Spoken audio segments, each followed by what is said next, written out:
Hello, good morning. तर सकाळी अगोदर काय केलं, शेंगदाण्याचं कूट संपलं होतं, त्यामुळे शेंगदाणे भाजून थंड झाले होते. त्याची थोडीशी साल काढून घेतली आणि शेंगदाण्याचं कूट बनवायला घेतलं.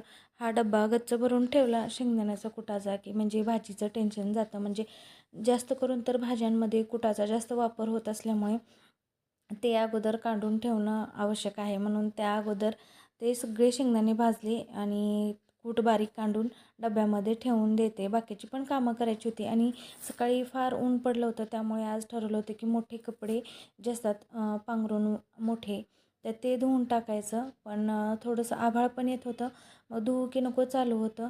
डब्बा वगैरे ठेवून दिला आणि त्यानंतर बघा शेपाची भाजी बनवते. कारण मुलांना रोज जरी शेपाची भाजी दिली, म्हणजे ध्रुवला तर खूपच आवडते. म्हणजे रोजच्या रोज डब्याला जरी दिली तरी त्याला आवडते.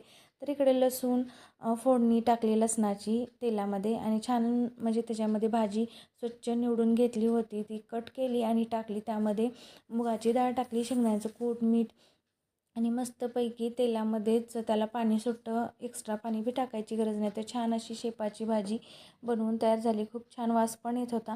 आणि तुझं माझं जमेना तुझ्या वाचून करमेना, ह्या दोघांचं असंच चालू असतं. फ्रेंडशिप बँड बांधले होते दोघांनी एकमेकाच्या हाताला. दोघांची मस्ती काही संपत नव्हती.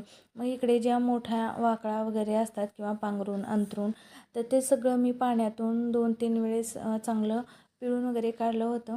आणि वरती ज्या टेरेसवरती कुंड्या नाही, प्लास्टिकच्या ज्या थैल्या मागवल्या होत्या आम्ही ऑनलाईन, तर त्याच्यामध्ये गवतच उगवून आलं होतं. मला काय त्याच्यामध्ये भाजीपाला लावणं वगैरे काही यावर्षी जमलं नाही. बघू आता लावणार आहे. आणि इकडे या दोघांचं कम्युनिकेशन चालू होतं पायपाच्याद्वारे.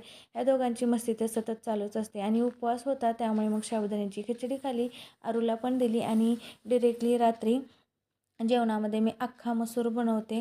आणि कपडे वाळत घालण्यासाठी 3-4 वेळेस वर खाली करावं लागलं, कारण हवेने ते पलटी होत होते.